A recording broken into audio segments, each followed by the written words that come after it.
The creature that we're discussing today might be the scariest we've ever encountered on this show. Fortunately, it's also the easiest to defeat, and if you stick around, I'll tell you exactly how to do that. But in the meantime, you're gonna want to hold on to your butts. And I really do mean that, because to celebrate the channel's upcoming messed up field trip to Japan, I thought it'd be fun to discuss Japanese folklore's most famous butt snatcher, the Kappa. Not to be confused with Bowser, the bride-snatching Koopa. Although both are monstrous turtle-looking things, that's basically where their similarities end. And unlike the Kappa, King Koopa has no interest in eating your butt.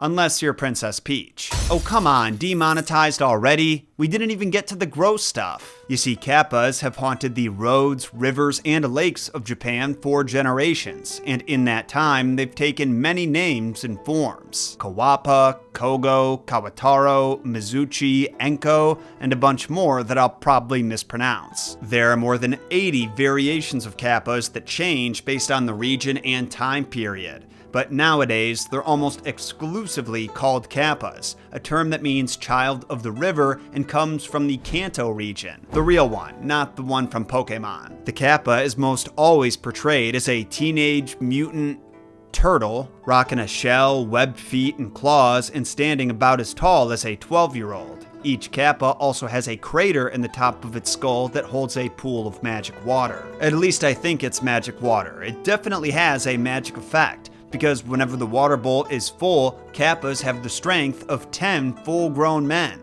But when it's empty, they go from hero to zero, in some cases becoming paralyzed on the spot. That's what makes them so easy to defeat. Like, you honestly don't even have to try. We found one story where a group of kids are playing on the riverbank when a Kappa approaches them and asks them to wrestle. Which I don't think I mentioned yet. Kappas love to wrestle. They're actually pretty playful creatures, until their inner psycho comes out and they kill you in the most horrific way possible. But anyway, when the Kappa asked the kids to wrestle, one of them considered accepting the challenge. But after getting a few steps closer and realizing this seemingly normal child was an amphibious beaked mutant, they backed out. And get this, when the kids all shook their heads no, the Kappa reflexively did the same thing, probably to try and pass off that it's also human, kinda like Mark Zuckerberg. But in the process, the Kappa spilled the water bowl and became frozen in place. That's why they say if you happen to accept a Kappa's offer to throw down, you should start the match by bowing, because the Kappa will reciprocate and spill the water immediately. Look, a $5 bill!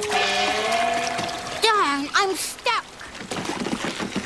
But wait, if the Kappa's weird head bowl is that prone to spillage, how would it avoid spilling the water during the fight? Maybe because it's got that gorilla strength that knows it just has to hip toss it into the river where water's in abundance. Now you're probably thinking, John, I've yet to see what's so scary about this mini turtle man that is comically easy to defeat. And can I let go of my butt now? My hands are getting real sweaty. I'll answer your second question first. No. As for what makes the Kappa so scary, let me ask you. How would you feel if your home was haunted by a creature that lived on a diet consisting of beef, babies, and butts? Probably not so good, I'd reckon. Because it's not the wrestling match that makes the Kappa so scary. It's what happens when you lose. First though, I've got to tell you about the only sponsor brave enough to attach their name to a video like this, Squarespace. Squarespace is the all-in-one website platform for entrepreneurs looking to make a name for themselves in the competitive online space. They give you all the tools needed to build an aesthetic website that stands out in the crowd. You can start with one of their dozens of award-winning templates and customize it to your heart's content with their one-of-a-kind Fluid engine. Worry no more about ones and zeros. Just drag and drop your assets wherever you see fit. Or you can give Design Intelligence a try. Their revolutionary AI can actually build your entire website for you after you answer a few simple questions about your goals, personality, and the kind of site that you're looking to start up. Start a blog to share your thoughts with the world, create a portfolio to show off your art, or even sell that art digitally or physically. Squarespace lets you do it all, and if you want to try it for free, just hit the link in the description or go to squarespace.com/Jon Solo. Then remember to use code Jon Solo to save 10% on your first purchase of a website or domain. I should warn you now, you're gonna see some very strange visuals throughout this section. Unless YouTube makes me censor them all. The Kappa is prolific in Japanese art, so I've got more centuries-old illustrations for you, as well as some of the strangest anime you've ever seen. If the Kappa is successful in its attempt to submerge you underwater, it won't let go until it drowns or incapacitates you. But this is one of those rare occasions where drowning might be the preferred way to go, because the Kappa is a butt snatcher, and by that I mean it reaches its sticky, webbed, clawed hands into your butt in search of treasure. And I know what you're thinking, there's only one kind of treasure the Kappa is gonna find up there. But you'd be wrong, for the Kappa reaches past all the stinky stuff until it reaches your liver and then rips it out, ready to feast. Hopefully after rinsing its hands, but I doubt it. It doesn't always go for the liver though. Sometimes it's in pursuit of what's called a shurikodama, which literally translates to small anus ball. This is a mythical ball of flesh that's found just inside your butt or somewhere in your intestines. What the Kappa wanted with the shurikodama is up for debate. Some portrayals get existential and portray the shurikodama as a person's soul, because where else would your soul be stored? It was believed that Kappas consumed souls to extend their lives. There's actually an anime all about Kappas hunting down demons and taking each of their shurikodama straight from the stinky source. I'll admit, I'm probably gonna pass on this one, but I'm pretty sure it's on Crunchyroll if you're interested. Just search shurikodama and drink some Pepto-Bismol and you'll be good to go. Hilariously enough though, there is another side to this coin, and it's a great example of what I love about folklore. The shurikodama can be a soul, a physical manifestation of the essence of human life, or it can just be a stinky ball of meat that smells like a butthole. When that's the case, it is not eaten by the Kappa. Rather, the Kappa offers the shurikodama as a gift to the Dragon King who lives in the ocean. But now I just have questions about what a Dragon King could possibly want this for. Yeah, you might be surprised to hear this, but Kappas can actually be kind of picky about what they eat. Although they will eat the occasional booty fruit, they'd much rather have melons, eggplants, and cucumbers. At least in some regions. Depending on the locale, children are either told to eat those foods before swimming to avoid Kappa attacks, while others claim that will cause them. In cases where the food is an aversion, blasting farts in the Kappa's face is evidently a viable defense. Oh, and if this hasn't been appetizing enough for you, I should also mention the Kappa's other method of extraction. If it doesn't feel like using its hands, it'll just latch its mouth onto your booty pipe and start sucking away, extracting blood, internal organs, and that until it's satisfied.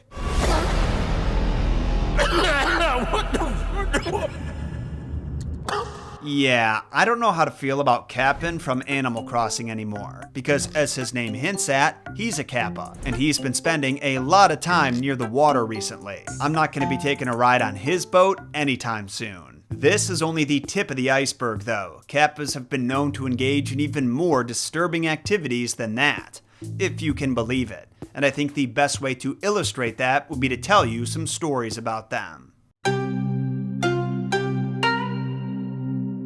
I think the best way to start this section would be with the creation of Kappas, and personally I love when cryptids and other beasties from myth and folklore have creation stories, because no two are the same. Some demons have more modern origins, like the Kuchi Sakeona was a vain young woman who was mutilated during surgery. But then some creatures are ancient, like the Hritzlang from African folklore was allegedly a mistake by the gods who never intended to create such a gorgeous and powerful being. In the case of the Kappas, some believe their legends were inspired by encounters with the Japanese giant salamander. The third largest amphibian in the world, it spends most of its time in the water, but it's dependent on oxygen, meaning it's confined to Japan's cool, clear streams, the same environments that Kappas are believed to reside in. Also like Kappas, the salamanders can grow to roughly 5 feet in length and are extremely aggressive. According to the legends though, Kappas have a creator. He's not a divine being, but he does share a few characteristics with a rather popular god here in the West, and you'll see what I mean right away. Because the man who created Kappas was a carpenter,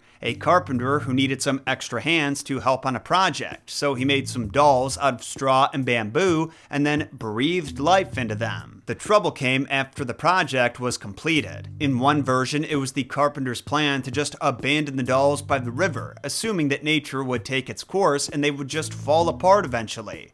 But he was wrong. Through a magical process that we don't know or understand, the old dolls evolved into the teenage mutant butt lovers that people know and fear today. If only that carpenter knew the chaos that he was going to unleash onto the world, onto women and children in particular. I wish Logan Paul had been there to tell him how hard women have it. Maybe then he would have thought twice. I don't want to come across like a woke asshole, but like, dude, women have it hard. Women have it fucking hard, and I empathize with them. Looks like someone's picking up the mantle that Ruth Bader Ginsburg left behind. Okay, in all seriousness though, we should have genuine sympathy for the Kappa's victims. While the kids and livestock they pulled into the water died miserably, the women who were kept alive may have had it worse. Because somehow Kappas are able to mate with humans, and as you can probably guess, this process is never consensual. And as if the experience of a frog turtle person forcing themselves on you isn't awful enough, the women would have to allow the baby to grow to full term. These human Kappa hybrids never survived for long though, because in most situations, the woman, or someone in her family, would use a blade to hack it into pieces and bury it. Knives and swords don't always work against Kappas though. In one of the more famous folktales, a woman sits down on an outhouse toilet, and right when she's about to start doing her business, she feels a cold, slimy hand brush against her bum. She jumps up, runs into the house, and tells her husband what happened. He grabs his sword, runs to the outhouse, whips open the door to see a little green arm clawing wildly at the air, and he chops it off. We aren't told if his wife ended up using the outhouse or finding somewhere else to do her business, but the man, who was a doctor, knew this was a Kappa arm, so he took it back in the house and spent the rest of the evening studying it. When the sun came up the following morning, the man was startled awake by a frantic knocking at his front door. Still in a daze, he had no idea who it could be, but he cautiously opened the door and was promptly greeted by a one-armed Kappa. The pathetic-looking creature could barely muster a whisper, but there was a desperation in its voice that told the doctor it was truly sorry for its behavior. So he agreed to give the Kappa its arm back under the condition that it would not harass them anymore, and it would show him how to reattach it. The Kappa, not really in a position to bargain,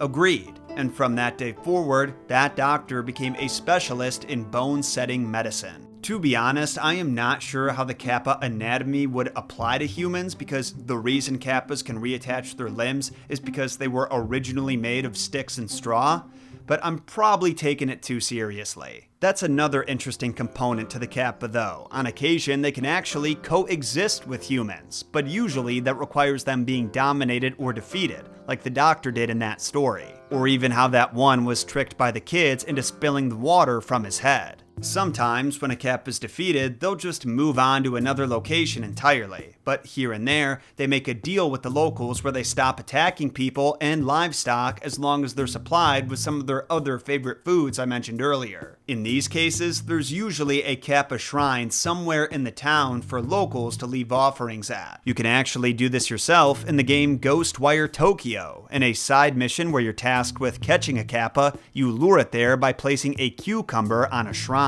So if all this Kappa talk hasn't scared you out of visiting Japan, I've got some exciting news. You can join me on another field trip to Japan in June 2026. The reason we're doing Japan again is because that first one sold out in just a few weeks, and you guys were filling my DMs asking if I'd consider doing a second trip someday. So this should answer those questions. Tickets won't be available for a few more weeks until June 19th, but if you want to review the itinerary, the price, and snag a spot on the waitlist, I put a link in the description and pinned comment. If you plan on joining us on this, I guess twice in a lifetime opportunity, I've got just 2 recommendations. Reserve your spot as soon as possible and make sure to pack some cucumbers. I figure whether the Kappas love them or hate them, you can either ward them off with a stinky smell or distract them with it to make a quick getaway. Speaking of quick getaways, until next time, my name is Jon Solo, and remember, Jon shot first.